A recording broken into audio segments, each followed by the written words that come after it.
Hello students, this is Dr. Sachin Goswami and I welcome you on our YouTube classes Literary Brain।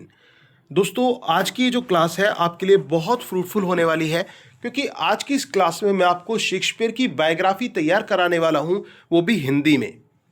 क्योंकि students की demand थी कि sir Hindi में पढ़ाइए biography को जिससे हमें आसानी से समझ में आ जाए। और एक बात और मैं आपको बताना चाहूँगा कि इस बायोग्राफी के लास्ट में जाके मैं आपको क्रिटिकल कमेंट्स भी बताने वाला हूँ जो कि इंपॉर्टेंट क्रिटिकल कमेंट्स हैं एग्जाम के पॉइंट ऑफ व्यू से। तो क्लास को बिल्कुल भी मिस ना करें क्योंकि हर पॉइंट आपके लिए बहुत इंपॉर्टेंट है और एक भी क्वेश्चन अगर आपका इसमें से एग्जाम में लग जाता है तो वो क्वेश्चन आपसे नौकरी छीन भी सकता है, आपको दिला भी सकता है। दिला कैसे सकता है? आपके दिमाग में बैठ गया, वो नौकरी दिला देगा। और अगर हो सकता है कि कोइंसिडेंस वो मिस हो जाए तो जॉब भी जा सकती है ना। तो कोई भी चीज़ आप पढ़ें तो वो बड़ी शिद्दत के साथ पढ़ें, चाहे वो किताब हो, चाहे कोई नोट्स हो, चाहे वो कोई वीडियो हो, क्लासेस हो, पूरा तैयार करें उसको।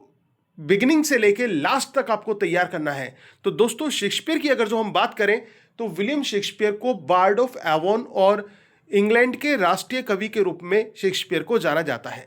शेक्सपियर का जन्म 23 अप्रैल 1564 में हुआ था। इनकी बैप्टिज्म सेरेमनी 26 अप्रैल 1564 में हुई थी। बैप्टिज्म क्या होता है? जैसे हमारे यहाँ पर नामकरण संस्कार होता है ना, ऐसे ही क्रिश्चियंस में बैप्टिज्म सेरेमनी होती है। तो वो 26 अप्रैल में 1564 में इनको हुई थी। और इनके डे को एक और इम्पोर्टेंट डे के नाम से जाना जाता है। इनका जो बर्थ डेट है उसको दोस्तों सेंट जॉर्ज डे के नाम से भी जाना जाता है क्योंकि सेंट जॉर्ज एक महान सेंट हुए हैं और उनका भी बर्थ इसी दिन हुआ। तो इसको सेंट जॉर्ज डे के नाम से भी सेलिब्रेट किया जाता है। इनका जो बर्थ हुआ था वो स्टार्टफोर्ड अपॉन एवन, वार्विकशायर, इंग्लैंड में हुआ था। इनके फादर जॉन शेक्सपियर जो कि ग्लोव मेकर थे।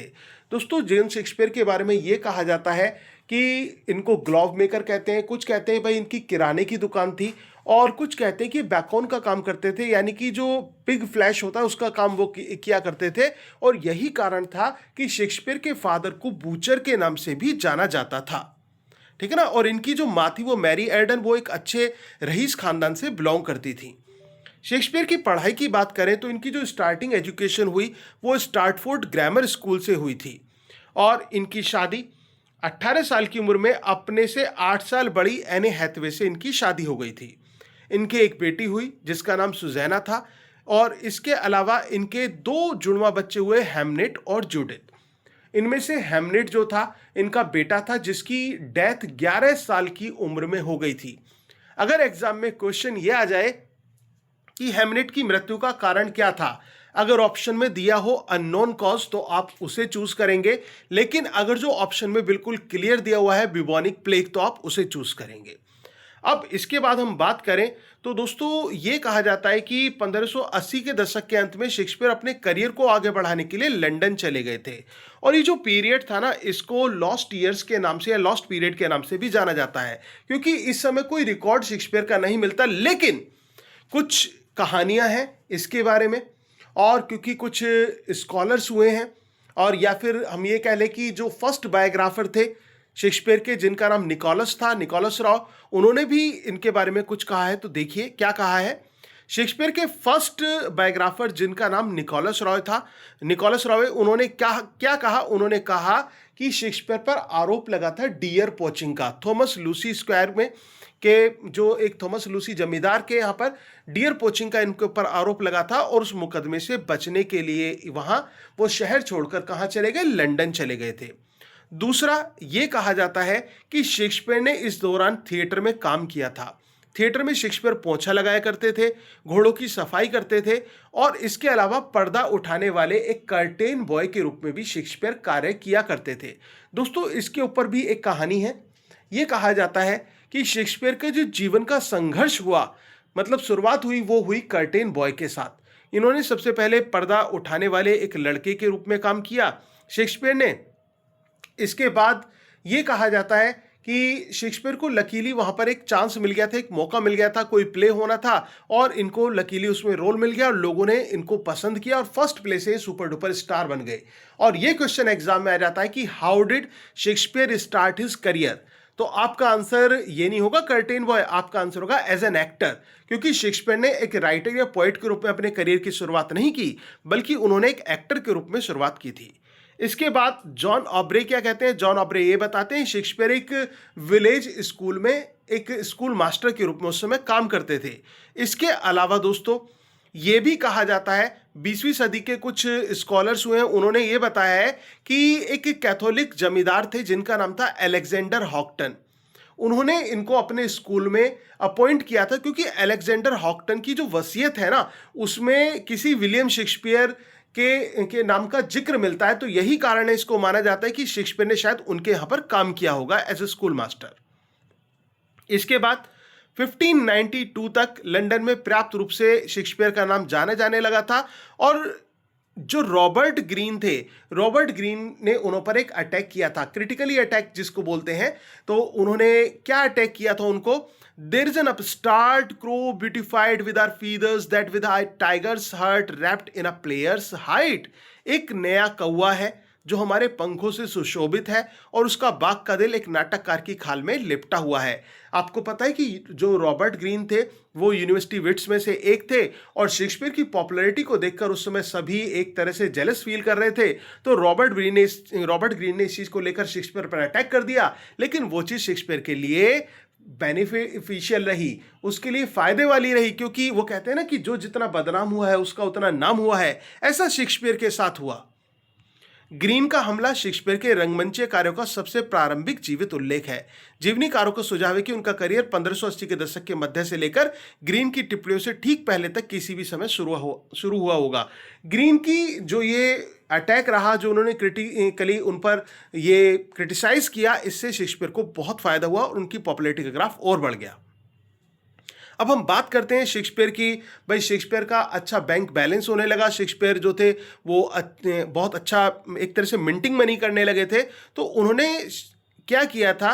उन्होंने स्टार्टफोर्ड में एक सेकंड लार्जेस्ट हाउस का जो रिकॉर्ड है ना स्टार्टफोर्ड में, वो शेक्सपियर के नाम है। और शेक्सपियर का जो ये घर था वो न्यू प्लेस के नाम से जाना गया। तो जो इन्होंने दूसरा सबसे बड़ा घर स्टार्टफोर्ड में खरीदा उसको न्यू प्लेस के नाम से जाना गया था। और 1604 तक फिर से नदी के उत्तर में सेंट पॉल कैथेड्रल के उत्तर में कई शानदार घरों वाले इलाकों में वो चले गए। ये इलाका है दोस्तों सेंट पॉल कैथेड्रल। यहाँ पर रिवर्स है, बहुत एक जिसे कहते हैं ना एक हिली एरिया है, बहुत ही बढ़िया ये इलाका है। और यहाँ पर छोटे छोटे कॉटेजेस वहाँ पर बने हुए थे। और वो कॉटेजेस किसके थे? वो क्रिस्टोफर माउंट जॉय एक फ्रांसीसी व्यक्ति था, उसके कॉटेजेस में ये ठहरे थे। वो व्यक्ति जो था वो किसका काम करता था? वो विमेन विक्स और हेड गियर्स का काम करता था, वो व्यक्ति जिसके यहाँ पर शेक्सपियर ठहरे थे। दोस्तों बहुत डेप्थ में ये क्वेश्चन मैंने आपको दिया है, स्पेशली नेट में पूछा गया क्वेश्चन है, यूजीसी नेट में। निकोलस रॉ पहले जीवनी लेखक थे, बायोग्राफर थे, जिन्होंने सैमुअल जॉनसन द्वारा दोहराई गई इस परंपरा को दर्ज किया कि शेक्सपियर अपनी मृत्यु से कुछ वर्ष पहले स्टार्टफोर्ड में सेवानिवृत्त हुए थे। यह संभवतः प्रासंगिक है क्योंकि विबोनिक प्लेग पूरे 1609 में लंदन में फैल चुका था। भाई ये कहा जाता है भाई उस समय शेक्सपियर ने अपना काम जो है एक तरह से बंद सा कर दिया था, क्योंकि जो प्लेग था ना वो पूरी तरह से पैर पसार चुका था। इसके प्लेग जो था वो एक लंबे समय तक फैला और जिसकी वजह से मई 1603 और फरवरी 1610 के बीच कुल 60 महीने से ज़्यादा तक थिएटर बंद रहे थे। सोचिए कितनी बेरोजगारी आ गई होगी। जैसा कोविड में हुआ था ना, ऐसा ही उस समय हुआ था प्लेग के कारण। वो ब्लैक डेथ वाली कंडीशन आपने सुनी होगी शेक्सपियर की के टाइम में। रेनेसा एज में ब्लैक डेथ भी आई थी ना, मैंने आपको जब रेनेसा पढ़ाया था तो उसमें पूरा क्लियर किया था। तो इसका मतलब यह था कि वहां पर अभिनय का काम पूरी तरह से बंद था और सेवानिवृत्त होना एक तरह से एक आम बात थी। अब जो शेक्सपियर थे वो बहुत प्रसिद्ध हो गए नाटककार के रूप में। लॉर्ड चैम्बरलेंसमैन जो था, लॉर्ड चैम्बरलेंसमैन, उसमें एक अभिनय कंपनी के सदस्य थे बाद में, जिसका नाम किंग्समैन भी हो गया था। और ग्लोब थिएटर के जो को ऑनर्स थे उनमें से एक शेक्सपियर भी थे। शेक्सपियर ने 37 और 38 प्लेस शेक्सपियर के माने जाते हैं दोस्तों, और 154 सोनेट्स शेक्सपियर की मानी जाती हैं। इसके अलावा दोस्तों अगर जो हम इनके पीरियड्स ऑफ वर्क्स की बात करें, क्लासिफिकेशन ऑफ वर्क्स की बात करें, तो सबसे पहला जो चरण आता है शेक्सपियर का वो आता है 1589 से 1594 तक। इस पीरियड में शेक्सपियर ने जो कुछ ऐतिहासिक हिस्टोरिकल प्लेज और कुछ कॉमेडीज लिखी, इनमें हेनरी सिक्स, रिचार्ड थर्ड और द कॉमेडी ऑफ एरर्स आते हैं। अगर जो हम बात करें इनके मध्य चरण की 1594 से 1600 तक, तो इसमें कॉमेडीज और हिस्टोरिकल प्लेज उन्होंने लिखे, जिसमें Romeo Juliet, Midsummer Night's Dream, the Merchant of Venice और हेनरी फोर्थ मुख्य हैं। अगर जो हम बात करें इनकी ट्रेजेडीज की, जिसका जो मोस्ट फेमस ट्रेजेडीज हैं 1600 से 1608 तक, ये दुखांत ट्रेजेडीज का टाइम था, जिसको आप होकम के नाम से भी आप तोड़ सकते हैं। होकम, H for Hamlet, O for Othello, K for King Lear and M for Macbeth, जिसमें इन्होंने ओथेलो, किंग लियर, मैकबेथ और हेमलेट जैसे अपने ग्रेट प्लेज लिखे थे। इसके बाद 1608 से 1613 तक फिर इनकी ट्रेजेडीज और कॉमेडीज का मिश्रण हमें देखने को मिला, और इसमें the Tempest, the Winter's Tale हमें देखने को मिलती हैं। और इसके बाद दोस्तों 1613 के आसपास शेक्सपियर ने लेखन और अभिनय से सेवानिवृत्त होकर स्टार्टफोर्ड अपॉन एवन लौट आए थे, और अपनी वसीयत पर हस्ताक्षर करने से 1 महीने के भीतर ही इनकी मृत्यु हो गई थी। और जब इन्होंने अपनी वसीयत पर साइन किए थे तो उन्होंने अपने आप को फिट इन कंडीशन बताया था कि मैं पूरी तरह से स्वस्थ हूं। इनका जो निधन था वो, इनकी डेथ 23 अप्रैल 1616 में 52 वर्ष की उम्र में इनकी मृत्यु हो गई थी। और ये वो दिन है 23 अप्रैल जिस दिन इनका जन्म भी हुआ था। अब इनकी मौत का कारण क्या था ये कोई स्पष्ट नहीं है, लेकिन दोस्तों कुछ ऐसी कंडीशन है जो कही जाती है। क्या कहा जाता है, ये स्टार्टफोर्ड के विकर जॉन वार्ड ने अपनी नोटबुक में लिखा था। क्या लिखा था कि एक दिन शेक्सपियर, माइकल ड्रेटन और बेन जॉनसन, इनकी एक मीटिंग हुई थी, और उस मीटिंग में इन तीनों ने ड्रिंक की थी। इसमें शेक्सपियर ने बहुत ज़्यादा ड्रिंक कर ली थी, और जिसकी वजह से उनको बुखार भी हो गया था, और उस बुखार की वजह से शेक्सपियर की मृत्यु हो गई थी। और भाई ये कोई असंभव परिदृश्य नहीं था, क्योंकि शेक्सपियर, जॉनसन और ड्रेटन आपस में ये तीनों एक दूसरे को जानते थे। और शेक्सपियर ने अपनी मृत्यु के पीछे अपनी दोनों बेटियों को पीछे छोड़ दिया, ठीक है ना। अपने जाने के बाद सुजैना ने 1607 में एक चिकित्सक जॉन हॉल से शादी की थी, और जूडिथ ने शेक्सपियर की मृत्यु से 2 महीने पहले एक शराब बनाने वाले थॉमस क्विंसी से शादी की थी। शेक्सपियर ने 25 मार्च 1616 को अपनी वसीयत पर हस्ताक्षर किए। अगले ही दिन उनके दामाद थॉमस क्विंसी को मार्गरेट व्हीलर के नाजायज बेटे के पिता होने का दोषी पाया गया था। दोस्तों ये एक इंसिडेंट था शेक्सपियर की लाइफ में, एक ऐसी घटना जिससे शेक्सपियर को बहुत ज़्यादा शर्मिंदगी का सामना करना पड़ा था।